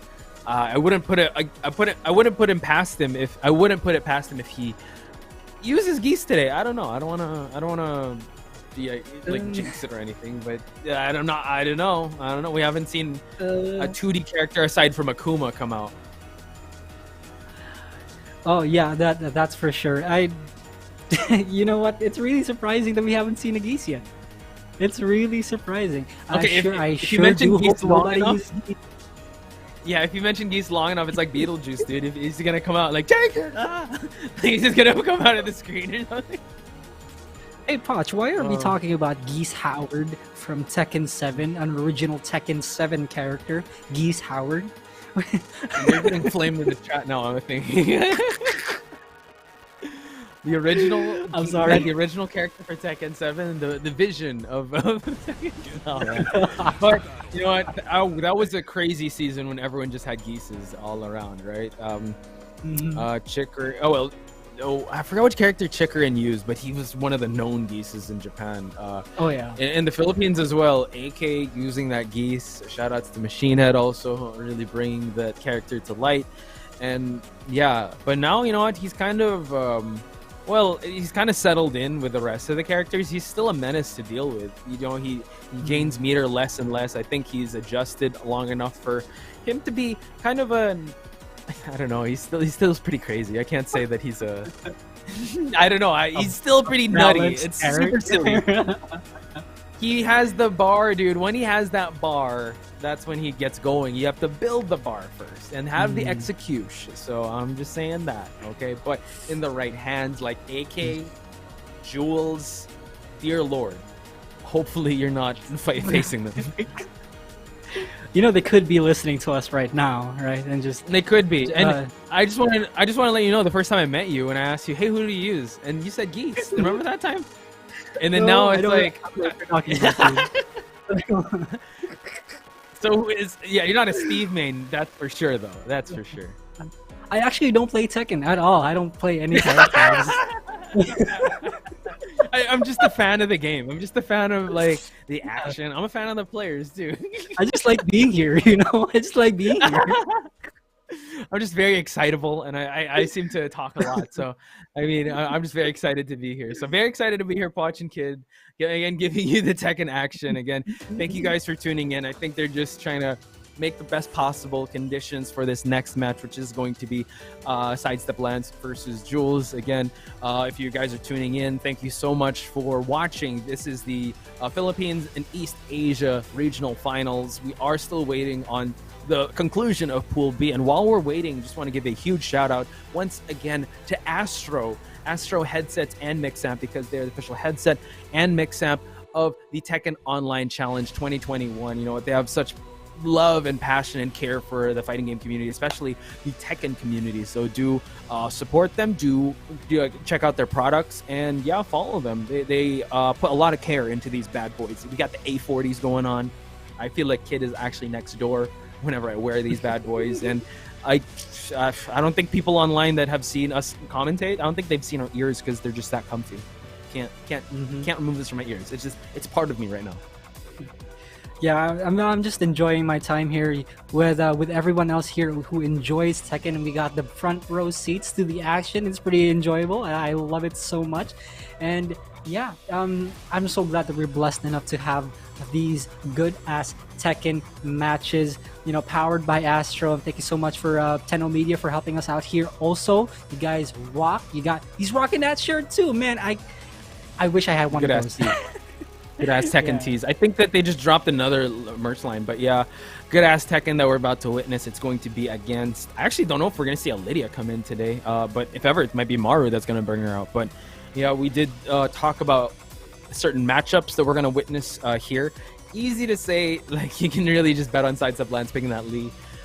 If you guys are just joining us now, Jules has kind of strayed away from the characters that we've known him for, the characters that he's gotten a lot of success on. He's used the Devil Jin, used the Kazuya. I don't know. He's sticking to the Mishima bloodline. You know, he might even pick Heihachi. We've seen him use Heihachi before as a fill-out character, yes. Right? That's true. And the Mishima bingo, you know, you see, he might just pick Heihachi and be done for the day, you know. True. I mean, he's still got the Jin. Like, I think that might be at finals. But yeah, the Heihachi, especially with the JDCR buffs, you know, the jabs, the lows now, and so I think he got more incentivized to use Heihachi. But yeah, he might actually go for the Mishima bingo if he really wants to go all out. Just take Lars too if you want. He's not. He's an Alexanderson. I mean, it still counts. Question mark? Yeah, extended bloodline. No, blurred line, you know, it's a blurred line. Yeah, he's in by association, right? Through hair. I don't know. Like, I still think he has one of those funkiest hairs in the game, the cool guy hair. I just don't know how he keeps it up like that. Yeah, you think Is it the Asuka electricity belongs he in has? there too? Well, Asuka's She not a could. Mishima. She's a She's Kazama. true, but, like, it's a Kazama. Yeah, true. If we're gonna go with bloodline, right? If with the Mishima style, then yeah, maybe if we're gonna go strictly Mishima style, then it's Jin, Devil. It's Devil Jin, Heihachi, and Kazuya. That's strict Mishima style. But bloodline, I don't know. Is Jun Kazama considered part of the family? I have no idea at this point. That's the lore. These guys got dude. family That's the issues, lore. dude. It's family issues. Yeah, they settled in a volcano, as you guys saw in the break. I don't know. It seems like, and I like what Markman pointed out. From Tekken 1 and 2, there were no volcanoes. Like, it escalated that much to getting dropped on a volcano. I don't know. It's quite the intense family dispute, and I do not want to play Dr. Phil and try to or Oprah to try and mend the family ties that the Mishimas have. I think it's beyond fixing.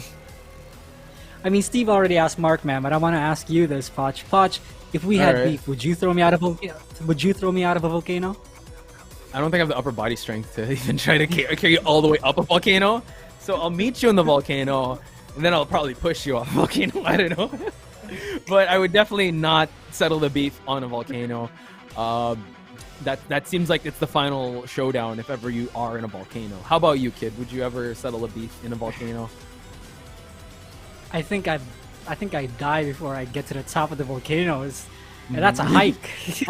Okay, honestly, for me, and I don't know if chat you want to chime in. If I'm gonna settle a beef, I'm gonna go to Moonlit Wilderness. That's where I'm gonna settle. Oh. You got the violin Moonlit swelling. I'm like, Wilderness? what? Yeah, dude, that's where I'm gonna settle the beef on. That's pretty sick. I'm not gonna lie. That's pretty sick. Yeah. Since we're talking about stages now, why don't we? I'd like to have Fallen Colony back. Such a cool stage. Everything's upside down. Remember that? I get so distorted when I first played in the arcade. I'm like, what stage is this? Where are we in a magical realm? What is going on? Yeah, that was a good stage. I have to say, yeah, that would be a welcome backstage. And I think a lot of moments. I think one of the videos I saw of Rip, he played in that stage, so it's pretty iconic. Where I think he won a big title on that stage. Any other stages that you want to see? Because honestly, I would say poolside is good, like, and the beach, and they kind of gave that to us. The island paradise, they kind of mixed everything together, the poolside and the beach as well. Before anything else, before we talk about more stages, we're gonna move on. Actually, it's gonna be Tomoriru versus Maru. So Tomoriru having an amazing matchup between SideStepLance. He will try and mitigate his standing here. This is, I believe, his last match. So he's gonna go up against one of the hardest hitters against, which is Maru. Yeah. So Maru's actually one of the guys that Tomoriru looks up to. And at one point, he did say that training with Maru has been one of the best experiences in his life because he learned so easily with the guy. And now they're up against each other in a tournament. And there have been a few times that Tomoriru fought Maru and actually brought him to loser's bracket. Yeah, I think I remember that. So this is definitely a match that Maru cannot look past. He will have to be ready for the king or the Noctis, depending on who Tomoriru will be using as the flavor of the day. But I still think that, yeah, he's going to just use that king first as the starter character.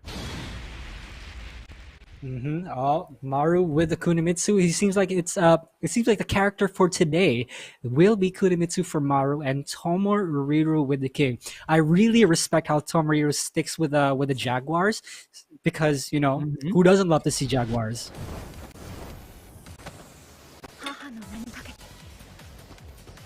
Okay, ladies and gentlemen, we're gonna go ahead and get into the match right now. Thank you so much for being patient with us.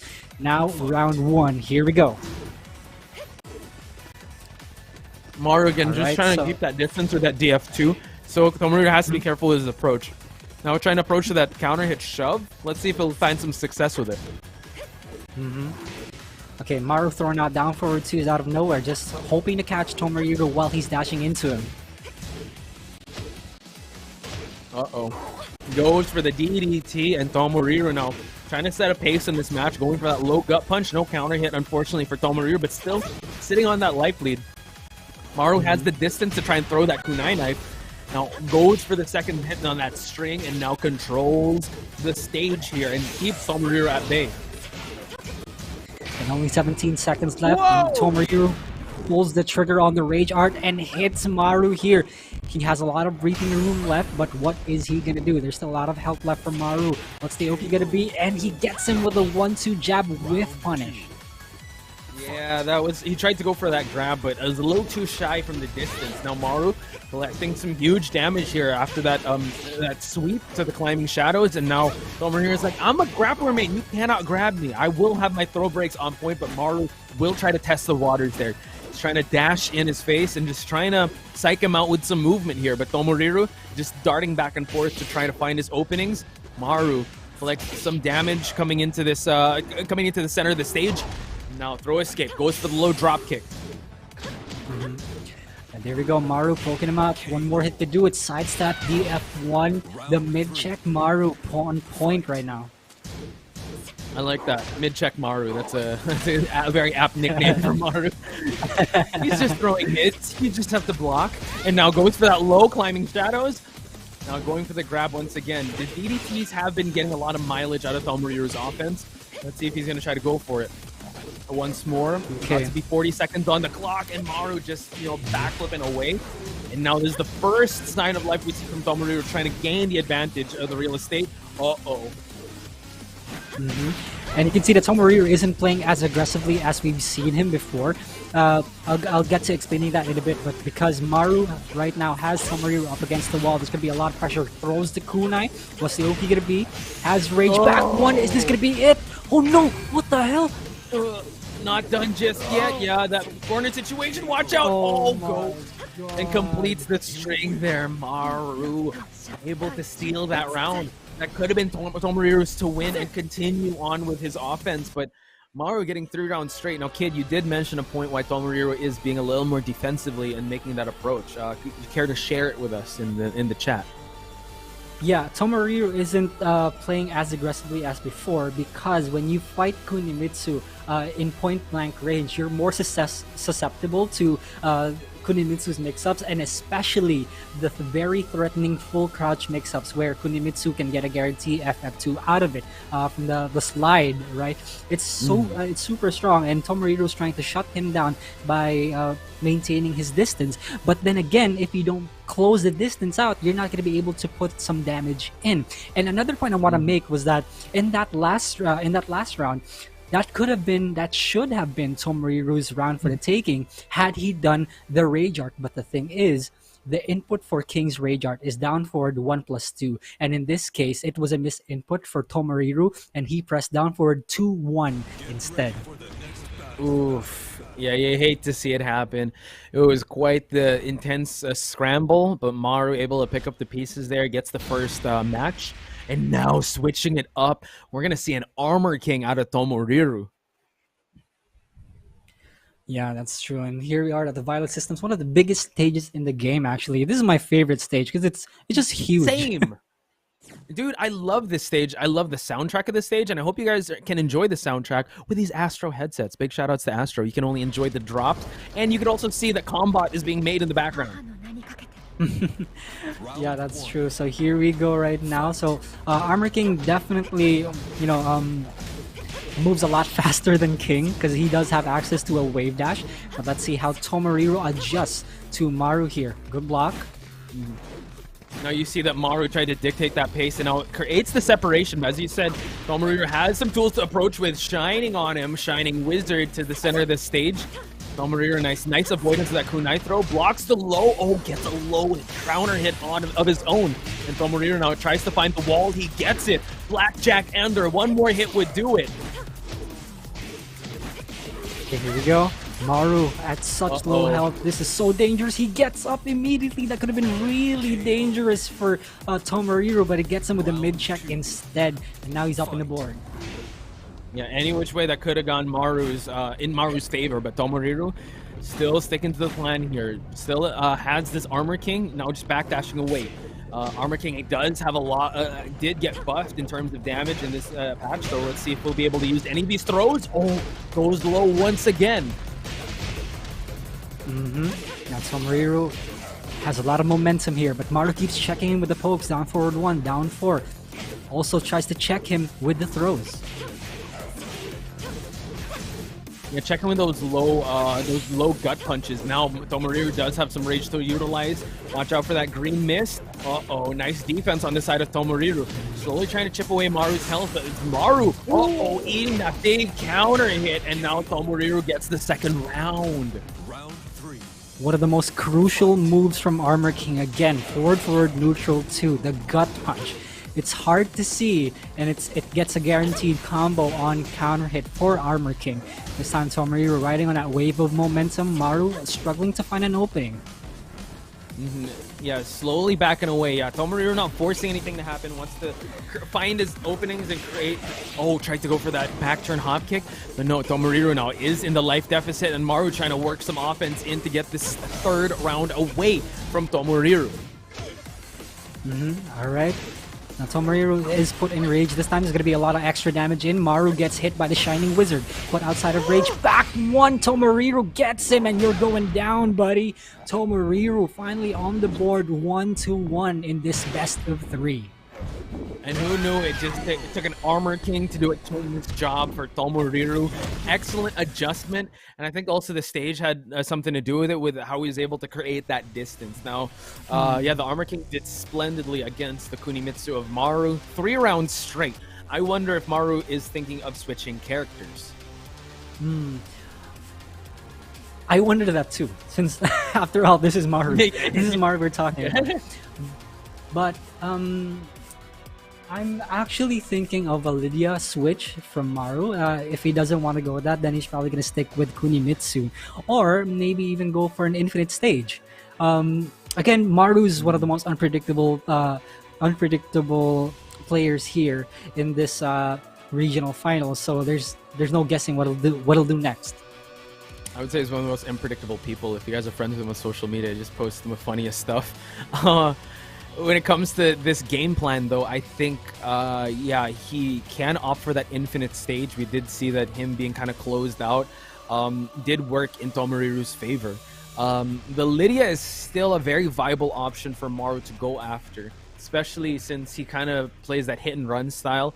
And Lydia is just so safe on recovery, so you could just like just chip away, backdash, and try to wait for some whiff punishment. Come in with running 2. Go for those red tapes and try to frustrate the Armor King of Tomoriru. But we're going to find out who he will be using, and it seems like he's going with the Dragunov. Okay, yeah, for sure. Let's go. I wished for this earlier, and I finally got that granted. So Maru with the Dragunov, his favorite character, ladies and gentlemen. In the Mishima Dojo we go also. So let's see who takes this set. He's had some highlight moments with his Dragunov, especially up against like AK and Dojin. I think he's had an amazing comeback against Dojin's Alisa. I mean, it was also in a volcano stage, so like, what better way to settle that beef, right? So now we're going to the Mishima Dojo, Dragunov now. And these are the three characters he goes to: Dragunov, Kazumi, and Steve when it comes to offline play. And now we're heading right into the match, and now Maru with a significant life lead. Gotta look out for those down twos. Again, one of the most unreactable lows in the entire game. Such a strong move, and he finishes it with a low at that. All pokes from when we started witnessing the match. Oh, goes for a grab. You know, breaks the leg of Tomoriru. Tomoriru, though, gets the shoulder in. Ooh, gets the low parry also. Gonna carry to the wall, but he misses it, but restarts the combo instead. So good for Maru. Oh, nice block low on the side of Maru. Able to get a back turn situation, but now it is Tomoriru that does have rage. Slayer rides on him. They switch sides. Tomoriru tried to go for that mid-high, but Maru was ready. So aware. Maru's so awake also. He knows when to duck. He knows when to punish. Maru's just gonna the go top to sleep. player. That's what's going to happen now. Yeah. Oh my god, nice chain throw on the side of Tomoriru. Tomoriru now exacting his revenge. The backswing blow, no dice there, and now Maru is the one with rage, and now Tomoriru takes the third round. Alright, not going out without a fight. Tomoriru though, he's still super duper close to having this set fall away from him. And Maru's just playing so safely. Yeah, again, Maru wants to introduce that chaos and just try to change up the flow with these pokes. Too much down two, says Tomoriru, and just low parries that. Nice punish on the side of Maru. Still continuing the offense, and now goes for the double hand swing, but the counter hit finds Maru, and now Maru is the one with rage. Ooh, breaks the leg. Can he continue his offense? Oh, he's anticipating it. He's anticipating the rage drive to come. Oh, he whips in front of him. Good break on the giant swing. One more hit could do it for either of these guys. Goes for the low option. Doesn't break the throw. And Tomoriru falters. Maru moves on. That was insane. That was quite the intense set. And you saw how mentally draining that was. You saw that the rage drive whiffed in front of the face, and he was not ready. And it's just those type of situations where the best of the best kind of freeze at that moment, but Maru able to collect himself, with veteran experience kind of kicked in, and he was able to utilize the Dragunov to his full potential. Kind of a scrambly situation there, but still got the win. And big shout outs to Tomoriru. Again, I think his star is still rising. This year was a breakout year for him. He's had some notable wins here and there, and I think if you guys follow this kid's career and in the future, it's really sky is the limit. So big shout outs to him. Yeah, so again, rising talent. This he streams sometimes, so definitely go check it out. Tomoriru and Maru, man, cementing how good of a player he is in this tournament. For next battle though, it is going to be SideStepLance versus Jules. Now, you were waiting quite a bit for this match to happen earlier. And Poch, let me know what you think about this matchup again. Let him know. This is a fabled match. The tale as old as time when we tried witnessing this match, and now we're about to see it happen. This is like, I think this may be the last match. We're gonna check out the scoreboard in just a bit, but yeah, this matchup, we talked about it. We've said that Lee Chaolan will be the choice of SideStepLance, but Jules has been quite unpredictable as of late. His favorite character is Jin, but he has brought out the Devil Jin and the father of Jin, which is Kazuya. Has not brought out the Jin just yet. Maybe SideStepLance will be the one to take out the main character of Jules, which is Bob. I'm kidding, it's Jin, but yeah, it could be Bob. Somebody call Rip and then start chanting Heihachi, please, because we need the entire Mishima bloodline to be used by Jules here. So yeah, Heihachi. I'm kidding. I'm just kidding. So this is actually this is the last match. If Jules gets this, he's going to tie in terms of points with AK. But if SideStepLance can play spoilers here, we'll tie against Maru, and we'll have to find out how we're going to settle that score. But on the other side, just shout outs to AK and RGN for already locking in their placings in the top 4. And also Titan Thor and TRX for giving us amazing matches. And I'm excited to see how they will fare in other tournaments. But right now, last match of Pool B, it's going to be Jules versus SideStepLance. Again, we've kind of explained our thoughts with how this is going to play out. I don't think my thoughts of Jules' character is going to change yet. I think he might surprise us with more variety of characters. Mm-hmm. Yeah, that's for sure. I mean, this is Omega Jules that we're talking about, right? But I also really want to see SideStepLance succeed here, because again, we don't get a lot of Lee Chaolan representation here, and seeing a Lee succeed and win tournaments at that, or get at least a high placing, it feels great. It feels great for someone to be a character loyalist and get a result that they want. Yeah, and especially in a game that in Tekken, right?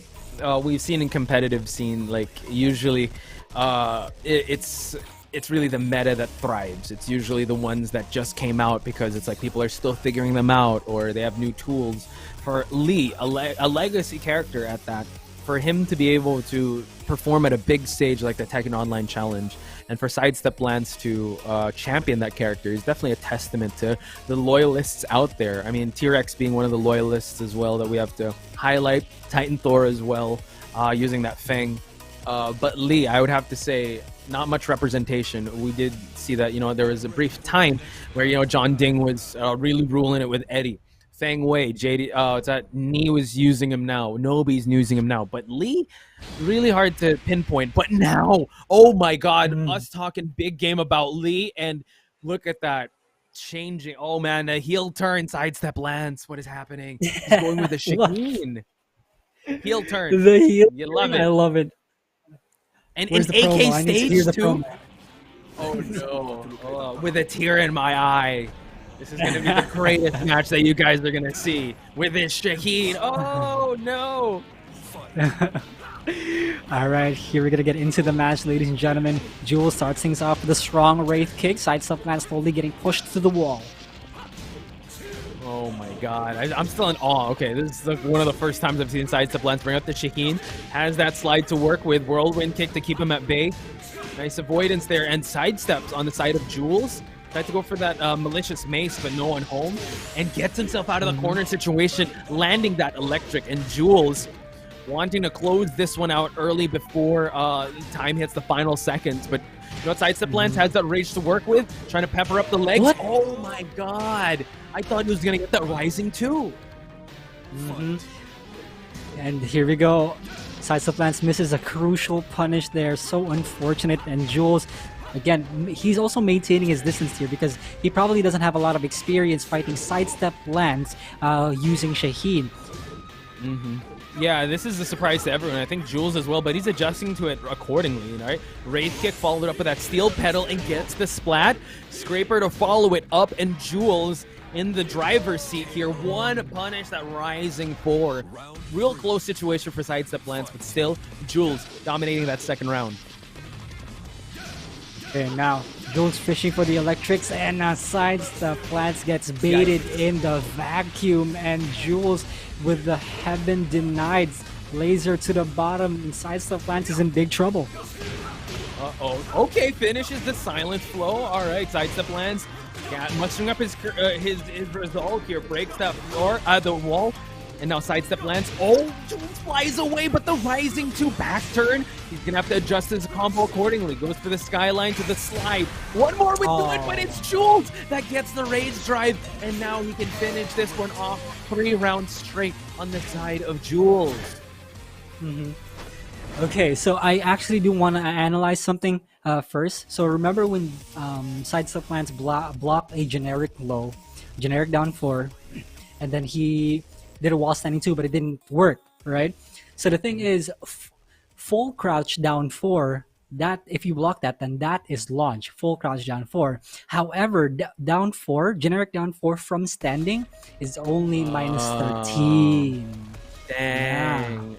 And The numbers don't lie, kid. Dang it. That was quite the close situation that could have turned things around if he went for a more conservative punish. Because usually, right, that's what Shaheen goes for, that hawk edge, that rising too, that elbow to the gut. But unfortunate, you know, it wasn't in the cards for SideStepLance to get that that rising punish. And Jules just showing his utter dominance with this Devil Jin. He's succumbed to the Devil Gene, dude. The cursed bloodline. He's going for it. He's not rejecting the Devil Gene. He's going with the Devil Jin. I don't know. I'm trying to come up with bars, but Jules though, impressive performance so far with this Devil Jin. I wonder if SideStepLance will be going for that side with that Lee Chaolan now. I might as well just go with a comfort pick at this point because you know, it's in some cases and during a tournament, if you're using a character that you don't normally use, comfort, it always boils down to the comfort. You know what? If I'm gonna go down, I'd rather go down in style and use it while using my main. So I'd like to think that that's what's gonna happen. But again, I'm no SideStepLance. Yeah. But if anyone could do it with Lee Chaolan at SideStepLance to turn things around and make a huge statement here, do it in the most excellent way possible in SideStepLance, and he is locking it in. And how poetic. Brimstone and fire, you know what? Volcanoes, baby. This is how you settle beef. Oh, that's right. Somebody call Steven Markman and ask the question You can if he got see beef. Steven Markman in the background. Oh yeah, they're right there. They're right there. You can Right see you there. guys? Yeah, see him, right? Yeah, there. They're in a helicopter. Round one. Jokes aside, here you Oh, go. that makes it helicopter. the Okay. hell? Oh my lord, Jules. Yeah. You know, oh god. Slash kick to the wall. He's on a speed run. SideStepLance now trying to mitigate the damage here, poking him out. But he does have rage to utilize, but the life lead is so immense on the side of Jules. Just goes for the rising four once again. Jules collecting Dude, the that first was round. just a whiff jab, and he whiff punished with electric. Jules is way too aware for his own good, and now he's gonna carry to the wall. This is gonna be big damage. Look at this. Yeah, just the unwavering offense of Jules is just too much to handle. SideStepLance now backed into the corner here, and Jules trying to play passive, finding his openings, waiting for him. Again, he's so sharp when he finds a whiffed opportunity. Trade, but in favor of SideStepLance, though. Couldn't follow that sweep up. Jules is just he's just letting SideStepLance do his thing. He's not even proactively throwing out electrics or anything. He's just keeping him out and then waiting for a mistake. Yeah, that's the thing, right? He started off the round in spectacular fashion. Now he just has to wait. But now SideStepLance without sweep again. Jules answering back and putting SideStepLance in rage. Final seconds of the second round. Jules doesn't have to commit to anything big. Just waiting for SideStepLance to go big or go home. Spends the drive, not much to work with, and Jules clips him with that mid. And now one more round away from cementing him spot. Unscathed, 3-0 in this pool. Yeah, he knew that rage drive was coming because there was nothing else for SideStepLance to do apart from catching up with health there. So, Jules is still very smart here. SideStepLance still has a chance, but like it looks like it's gonna be a struggle. Nice going for that slide, but Jules, another electric finds its home. And now pushing towards the wall. We're gonna see a choke slam straight to the ground, and Jules keeping SideStepLance away from that rage. Oh my god, to the rising two, and now Jules moves on in the top 4, 3-0. A perfect run in the pool B, but SideStepLance, you got to give it up to him. He did believe in that Lee Chaolan, and big ups to him, still sticking with that Lee Chaolan, and I'm sure he's gained so much followers and so much fanfare with how well he performed. You know what? Getting a win like 3 matches straight over Coffee Prince and the run he had in Pool B. You know what? That's one thing you got to highlight in his run here in the Tekken Online Challenge. Yeah, everybody give big props and shout outs to our boy SideStepLance for making it out here in this regional finals as a Lee Chaolan player. We don't talk about Shaheen. We don't talk about Shaheen. Just Lee Chaolan all day, every day.